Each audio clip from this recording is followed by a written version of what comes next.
તો હેલો દોસ્તો, ફરી સ્વાગત છે એક નવા વિડીયોમાં. આ વિડીયોમાં આપણે જોઈશું ડિપ્લોમા ન્યૂ સિલેબસ.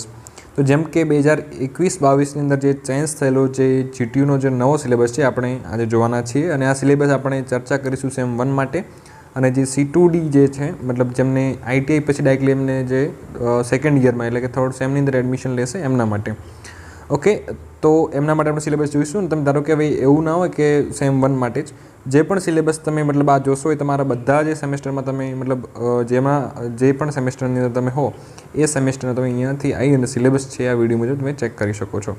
અને આપણે સિલેબસ જે આપણે ડિટેલ્સની અંદર જોઈશું, અને સેમ 1 માટે આપણે કેટલા સબ્જેક્ટ આવે છે અલગ અલગ બ્રાન્ચ માટે, C2D માટે કઈ રીતે જોવાનો સિલેબસ, એ આપણે બધી અહીંયા હું તમને ઇન્ફોર્મેશન છે બધી આપવાનું છું. એટલે વિડીયો છે પૂરો જોજો, જેથી તમને બધો આઈડિયા આવી જશે એમાં મેથ્સ આવે કે નથી આવતું, એ બધી આપણે માહિતી છે આપણે મેળવવાના છે. ઓકે, તો વધુ વાર ના કરતાં આપણે વિડીયો સ્ટાર્ટ. તો એ જે જીટીયુનો જે સિલેબસ છે ને કે ડિપ્લોમા સેમેસ્ટર 1 જે બધા માટેનો સિલેબસ છે એ તમારે અહીંયા મતલબ આ જે વેબસાઇટ જે છે તમે જેવું સર્ચ કરશો ગૂગલની અંદર, ક્રોમની અંદર, તો જીટીયુ સિલેબસ તમારા સામે અહીંયા જે પહેલી જ વેબસાઇટ આવશે તમારે ત્યાં ક્લિક કરી દેવાનું. હવે ત્યાં અહીંયા આવી અને હવે તમારે આપણે શેમાં જોવાનું છે ભાઈ, ડિપ્લોમા એન્જિનિયરિંગનો આપણે અહીંયા જે સબ્જેક્ટ બધા જે છે એ જોવાના છે. તમને અહીંયા જોવા મળશે DI, અને એની અંદર ડિપ્લોમા ઇન એન્જિનિયર જે છે એના ઉપર તમારે અહીંયા ક્લિક કરવાનું છે. તો તમે ત્યાં ડિપ્લોમા ઇન એન્જિનિયરિંગ ઉપર ક્લિક કરશો તો તમારી સામે આ ટાઈપનું આવી જશે. હવે તમારે અહીંયાથી બધા સબ્જેક્ટ છે જોવાના છે. તો કઈ રીતે જોવાના?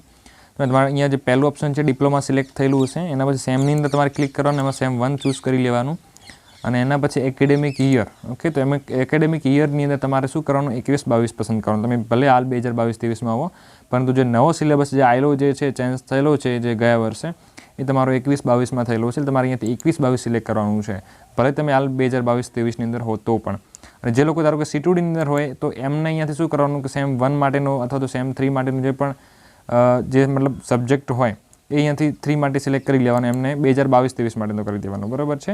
પરંતુ જે લોકો સેમ 1ની અંદર હોય તો એમને ખાલી જે આ જે એકેડેમિક યર જે છે આની અંદર તમારે 2021-22નો એથી જોવાનો રહેશે. અને જે લોકો હાલ સેમ 3માં કે જે અલગ અલગ જે પણ હોય એમને 2022-23નું એ લોકો જોઈ શકે છે. બાકી જે લોકો હાલ 2022-23ની અંદર એડમિશન લીધું છે ને એમને તો અહીંયા 2021-22નો સિલેબસ એમને જોવાનો છે. અને પછી સિલેક્ટ બ્રાન્ચમાં અહીંયા ક્લિક કરીને તમે કઈ બ્રાન્ચનો સિલેબસ જોવા માગો છો એ સિલેક્ટ કરી લેવાનું. હું અહીંયા જે ઇલેક્ટ્રિકલ એન્જિનિયરિંગ માટેનો જે 09 જે બ્રાન્ચ કોડ જે છે એનો એ સિલેબસ જોવા માગું છું, તો તમારી સિલેક્ટ કરી અને બીજું કંઈ પણ કર્યા વગર ડાયરેક્ટ સર્ચ પર ક્લિક કરી દેવાનું. તમે જેવું સર્ચ કરશો તમારી સામે નીચે અહીંયા જે ઇલેક્ટ્રિકલ એન્જિનિયરિંગ સેમ 1નો સિલેબસ આવી જશે. તો અહીંયા તમે જોઈ શકશો કે તમને ઘણા બધા અહીંયા જે છે એ સબ્જેક્ટ અહીં તમને બધા જોવા મળશે તમે, બરાબર છે. જેમ કે પહેલું જે છે મેથેમેટિક્સ છે, ઓકે, બીજું જે છે કમ્યુનિકેશન સ્કિલ્સ ઇન ઇંગ્લિશ છે, પછી એન્જિનિયરિંગ કેમિસ્ટ્રી છે, okay, basics of information and communications technology છે, એના પછી સ્પોર્ટ્સ એન્ડ યોગા છે, ઓકે, પછી જે બેઝિક ઓફ મિકેનિકલ એન્જિનિયરિંગ છે, DC સર્કિટ છે. તો આ જે સબ્જેક્ટ આટલા તમે જોઈ શકો છો એ બધા સબ્જેક્ટ જે છે તમારા ઇલેક્ટ્રિકલ એન્જિનિયરિંગ સેમ 1 માટેના છે. ઓકે, તો આ સબ્જેક્ટ જે તમારા ઇલેક્ટ્રિકલ માટેના રહેશે અને એનો સબ્જેક્ટ કોડ આગળ કયો છે તમે જોઈ શકો છો. હવે તમારે એવું છે કે ભાઈ આ જે આટલા બધા સબ્જેક્ટ છે તો એમાંથી કેટલી પરીક્ષા જે છે મતલબ કે યુનિવર્સિટીની રહેશે, તો એની સામે અહીંયા તમે જોઈ શકશો. અહીંયા તમે સાઈડમાં જેવા અહીંયા તમે જશો, બરાબર, તો તમને અહીંયા જોવા મળશે કે ભાઈ જેની અંદર તમને અહીંયા જે જે છે એક્સટર્નલ એક્ઝામની અંદર જેમાં પણ 70 લખેલું હોય, બરાબર છે, મતલબ જીટીયુની જે એક્ઝામ હોય છે 70 માર્ક્સની હોય, તો એમાં આ જે મેથેમેટિક્સ એમાં 70 લખેલું છે અહીંયા, મતલબ જે તમારી એક્સટર્નલ એક્ઝામ રહેશે. બાકી જે આ 0 તમને શો થાય છે જેમ કે આ basic of information and communication technology, તમારે મતલબ કે જીટીયુની એક્ઝામ એમાં નહીં હોય. ઓકે, એ જ રીતે સ્પોર્ટ્સ એન્ડ યોગાની પણ નહીં હોય. તમારે મતલબ પ્રેક્ટિકલને લખવાનું એ બધું હોય છે, બરાબર. વાયવાની જે ઇન્ટરનલની બધું હશે, જે તમને અહીંયા આપેલું છે મિડ છે, ઇન્ટરનલ છે, વાયવા છે, વી છે, ઓકે, તો એ તમારે મતલબ ઈ છે એક્સટર્નલ છે, એમ મિડ છે, આઈ ઇન્ટરનલ, વી વાયવા, ઓકે, એ ટાઈપનું મતલબ એની અંદર રહેશે. ઓકે, તો જે તમારું ધારો કે આ જે સ્પોર્ટ્સ એન્ડ યોગા જે છે તો એમાં કોઈ પણ એક્સટર્નલ એક્ઝામ રહે નહીં. ઓકે, તમારું એક જે ઇન્ટરનલ મતલબ રહે 50 માર્ક્સનું એવું પ્રેક્ટિકલ, ઓકે, એ ટાઈપનું રહેશે. પછી બેઝિક ઓફ મિકેનિકલ એન્જિનિયરિંગ પણ તમારી જે જીટીયુની એક્ઝામ નહીં હોય, 0 તમને જેમાં લખેલું હોય એની અંદર એક્સટર્નલમાં એમાં તમારે કોઈ પણ એક્ઝામ હોય નહીં. ઓકે, DC સર્કિટ છે તો એમાં તમારે જે જીટીયુની અંદર 70 માર્ક્સની એક્ઝામ રહેશે. તો આમાં મેઇનલી 4 સબ્જેક્ટ છે, mathematics, communication skills in English, અને જે એન્જિનિયરિંગ કેમિસ્ટ્રી અને DC સર્કિટ્સ. ઓકે, તેની સાથે તમે જોઈ શકશો ટોટલ માર્ક્સ તમારા એ પણ સબ્જેક્ટના અહીંયા અલગ અલગ અહીંયા આપેલા છે. ઓકે, તો એ તમે અહીંયા જોઈ શકો છો. અલગ તમને અહીંયા જે 25 છે, આ 25 છે, એ તમારા પ્રેક્ટિકલના માર્ક્સ, તમે જે અસાઇનમેન્ટ લખો છો એ બધા ટોટલી માર્ક્સ ભેગા થઈ અને તમારા ટોટલ માર્ક્સ થતા હોય છે. 70 માર્ક્સ છે એ જીટીયુના, 30 માર્ક્સ તમારા જે પણ અંદર મિડ એક્ઝામ લેવરાય એના, પછી જે 25 માર્ક્સ જે છે એ તમારી જે મિડ એક્ઝામ હોય એ ટાઈપના પ્રેક્ટિકલ તમે લખ્યા હોય એ બધા એના તમને માર્ક્સ અહીંયા મળતા હોય છે. એમ કહીને ટોટલ તમને 150 માર્ક્સ ડીસી સર્કિટમાં જોવા મળશે. ઓકે, એ જ રીતે તમને અહીંયા કોમ્યુનિકેશન સ્કિલ્સ ઇન ઇંગ્લિશમાં પણ 150 માર્ક્સ રહેશે. ઓકે, મેથેમેટિક્સમાં 100 રહેશે. એમાં તમારે કોઈ પ્રેક્ટિકલ ના હોય, એમાં તમારે અસાઇનમેન્ટ બધું લખવાનું, ટ્યુટોરિયલ ને બધું, તો એના માર્ક્સ એ રીતના આપતા હોય છે. ઓકે, હવે તમને એવું થાય કે આ જો હવે મેં તમને અહીંયા એક બ્રાન્ચનું તમને અહીંયા મેં બતાવ્યું છે, તમે જેમાં પણ તમારે જવું એ બ્રાન્ચનું તમે અહીંયાથી ઇલેક્ટ્રિકલ છે, જેમ કે તમે અહીંયા સિવિલ ઇન્ફોર્મેશન ટેકનોલોજી, આઈટી કે જેમાં જવું હોય, જેમાં બી તમે મતલબ એડમિશન લીધું હોય અથવા તો લેવાના હો, તો એમાં તમે અહીંયાથી પસંદ કરીને તમે એના સબ્જેક્ટ બધા છે જોઈ શકો છો. હવે ધારો કે તમને એવું છે કે ભાઈ મેથેમેટિક્સમાં શું શું આવશે, તો એવામાં મતલબ તમને ડાઉટ છે, તો એની આખી પીડીએફ તમારે જોવા માટે શું કરવાનું કે તમને અહીંયા જે એની સામે અહીંયા જેનો સબ્જેક્ટ કોડ શો થાય છે કે ભાઈ મેથેમેટિક્સ છે, તો એની અંદર પણ આપણે ડિટેલ સિલેબસ જોવો પડે ને મેથેમેટિક્સનો, એમાં શું શું કયા ચેપ્ટર આવશે.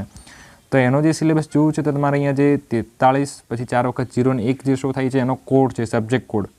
ઓકે, તો આ સબ્જેક્ટ કોડ તમારે ખાસ એના સામે અહીંયા જે આપેલા હોય એના ઉપર તમારે ખાલી ક્લિક કરી દેવાનું, એટલે તમને એ સબ્જેક્ટની આખી પીડીએફ જે છે બીજી એ ત્યાં ડાઉનલોડ થઈ જશે.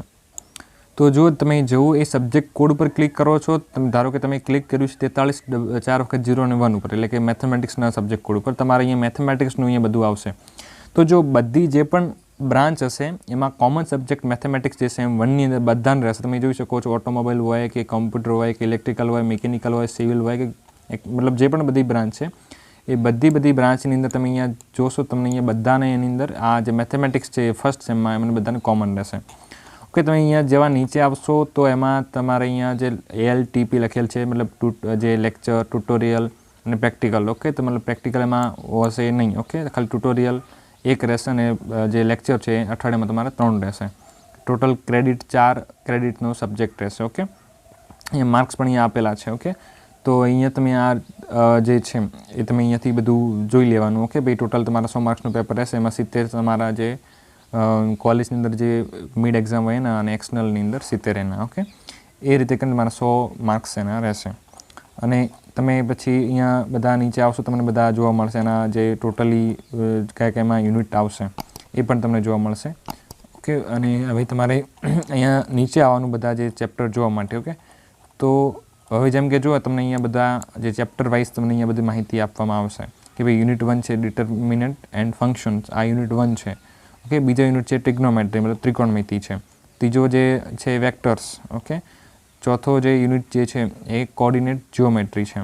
પાંચમો જે યુનિટ જે છે એ લિમિટ છે. ઓકે, તો આપણે આ જે ચેપ્ટર છે, લિમિટ છે, વેક્ટર છે, ફંક્શન છે, આ બધાના આપણે વિડીયો બનાવેલા છે, તમે જોઈ શકો છો મેથેમેટિક્સની અંદર. ઓકે, તો એ ટોટલ તમારા જે 5 જે ચેપ્ટર આવશે આની અંદર ટોટલ તમારા 70 માર્ક્સ રહેશે. એમાં અલગ અલગ તમે સબ્જેક્ટ વાઇઝ પણ તમારે કેટલા માર્ક્સનું રહેશે એ પણ તમે જોઈ શકો. ભાઈ પહેલું ચેપ્ટર જે છે ડિટર્મિનન્ટ એન્ડ ફંક્શન એ 16 માર્ક્સનું, બીજું 14નું ટ્રિગ્નોમેટ્રી, બરાબર છે, વેક્ટર્સ પણ 14નું છે, અને જે કોઓર્ડિનેટ જીઓમેટ્રી છે પણ 14નું છે, અને જે લિમિટ છે એ 12 માર્ક્સનું છે. ટોટલ તમારા 70 માર્ક્સ અહીંયા થઈ ગયા જીટીયુને. ઓકે, આ જે R લેવલ મતલબ તમે રિમેમ્બર કેટલું યાદ રાખો છો, યુ કેટલું અન્ડરસ્ટેન્ડ કર્યા છો, એ એપ્લાય એન્ડ અબવ બધી એપ્લિકેશન એની ક્યાં છે, એ ટાઈપના મતલબ પ્રશ્નો અહીંયા એ ટાઈપના હોય. ઓકે, તો એ તમે RU લેવલ હોય છે એ બધું તમારે એટલું બધું નહીં, પણ જેટલા કેટલા અહીંયા માર્ક્સનું ચેપ્ટર છે તમારે ખાસ જોઈ લેવાનું. ઓકે, અને ટીચિંગ અવર્સ એમાં કેટલા છે એ પણ તમે જોઈ શકો છો. મતલબ ઇન શોર્ટની અંદર તમે જે પણ સબ્જેક્ટ એની ડિટેલ્સ ઇન્ફોર્મેશન લેવા માગો છો તો તમારે એની સામે એ જે સબ્જેક્ટ કોડ હોય એની અંદર તમારે ક્લિક કરી લેવાનું, તો તમે ત્યાંથી પણ મતલબ કે એની બધી ડિટેલ્સ જે સિલેબસ અંદર આવવાનો હોય જીટીયુનો એ તમે અહીંયાથી જોઈ શકશો. તો આઈ હોપ કે તમને આ વિડીયો સરસ લાગ્યો હશે. ફરી જો કોઈ પણ પ્રોબ્લેમ હોય તમે કમેન્ટ સેક્શનમાં રજૂ કરી શકો છો. અને આપણે મેથેમેટિક્સ માટેના વિડીયો બનાવેલા છે, તમે જરા જોઈ લેજો, જે જીટીયુની અંદર બહુ ઇમ્પોર્ટન્ટ ક્વેશ્ચન્સ છે. ઓકે, તો ચેનલને સબસ્ક્રાઈબ જરૂરથી કરી લેજો, જેથી તમને બધી માહિતી પણ મળતી રહેશે. અને વોટ્સએપ ગ્રુપમાં પણ જોડાઈ શકો છો, ઇન્સ્ટાગ્રામમાં ફોલો પણ કરી શકો છો. એ બધાની લિંક તમને વિડીયોના ડિસ્ક્રિપ્શનમાં આપેલી છે.